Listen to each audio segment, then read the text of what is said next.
Today, I might just break your brain. I'm going to shatter the biggest leadership lie you've ever been told. The experts told Todd Graves, the founder of Raising Cane's, that he was doing everything wrong. You're a micromanager. You have to delegate. You can't possibly scale like this. Today, Todd owns 90% of a $22 billion company, growing 30% year over year, with 915 locations and 70,000 employees. His exact quote, "Delegate? What kind of word is that? That doesn't even make sense to me." Here's the big lie, the delegation deception.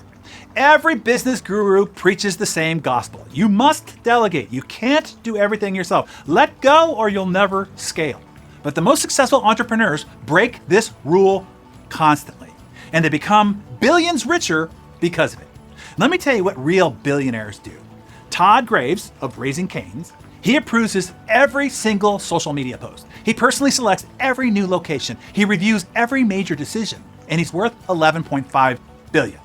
Steve Jobs with Apple wouldn't let any ad go out without his approval. Personally involved in every product detail. Built the world's most valuable company.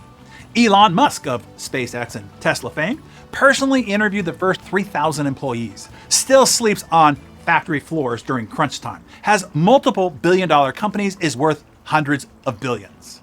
Sam Walton of Walmart personally picked the first few thousand locations. Visited stores constantly until his death. Obsessed over every detail. Built the world's largest retailer, worth $900 billion. James Dyson, 5,127 prototypes for his first vacuum. Still on the factory floor at age 78. Worth $100 billion plus. Jensen Huang of NVIDIA works from 5 a.m. to 9:30 p.m. 7 days a week. Has over 60 direct reports, is worth 90 plus billion, and built NVIDIA into a global AI leader. Do you notice a pattern? Real estate billionaire Sam Zell put it this way: never relinquish freedom over what you work on. Here's his brilliant formula. Go for freedom, control what you work on, choose what you love, do it all the time. Get extraordinarily good at it, money follows naturally. But here's the key insight. True freedom isn't delegation, it's obsession with what matters most. So there are two paths to billions. Path number one is the delegator, Richard Branson model. He built systems and people. He stayed high level and strategic, and he delegated all the execution. That path is possible. That's an option. Path two, the obsessor, the Steve Jobs model. Control critical details, stay close to the product, delegate only non-essentials.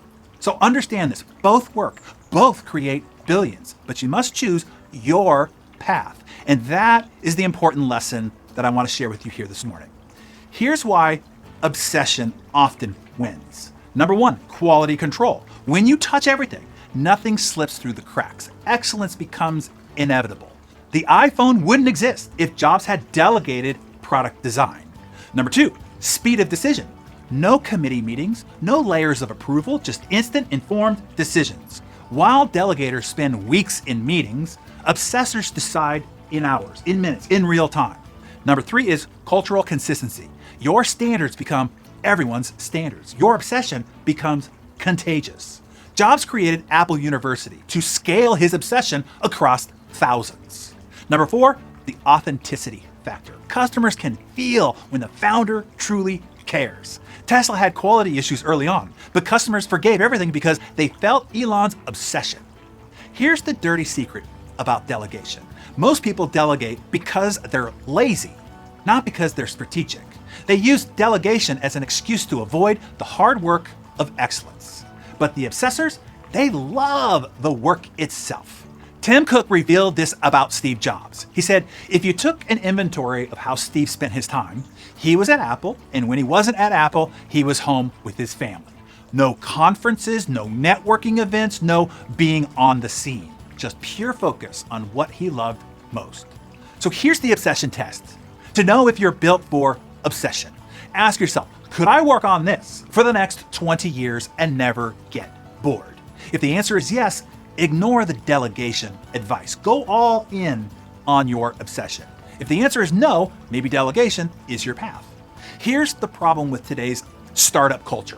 Entrepreneurs love everything except what their company actually does. They love the networking events, the podcast appearances, the conference speaking, the social media presence, the thought leadership.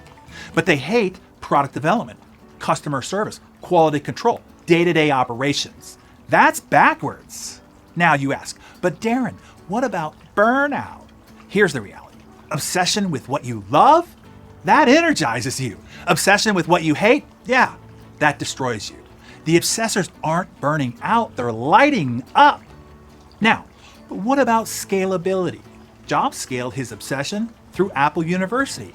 Musk scales through direct involvement in critical decisions. Dyson scales by staying on the factory floor. Obsession doesn't prevent scale, it ensures quality at scale. But I'm not a genius like Steve Jobs. You don't need to be. You just need to care more about your craft than anyone else. Howard Schultz wasn't a genius. He was obsessed with coffee. Ray Kroc wasn't a genius. He was obsessed with systems. Estee Lauder wasn't a genius. She was obsessed with beauty. Obsession beats genius every single time. So here's your choice. You have two options. Option one, follow the experts, delegate everything, stay high level, focus on strategy, hope your team executes, risk losing your competitive edge. Option two, follow the obsessors, control what matters most, stay close to your craft, obsess over quality, lead through excellence, build something extraordinary. Hey, both can work, but obsession wins more often. So here's your action plan. Number one, identify your obsession zones. What could you work on for the next 20 years? Number two, control the essentials. Delegate everything except what makes you and your company extraordinary. Number three, scale your obsession. Create systems that spread your standards throughout the company. And share below, what is your obsession zone? Remember, delegation is a tool, not a religion. Obsession is a superpower if you have the courage to use it.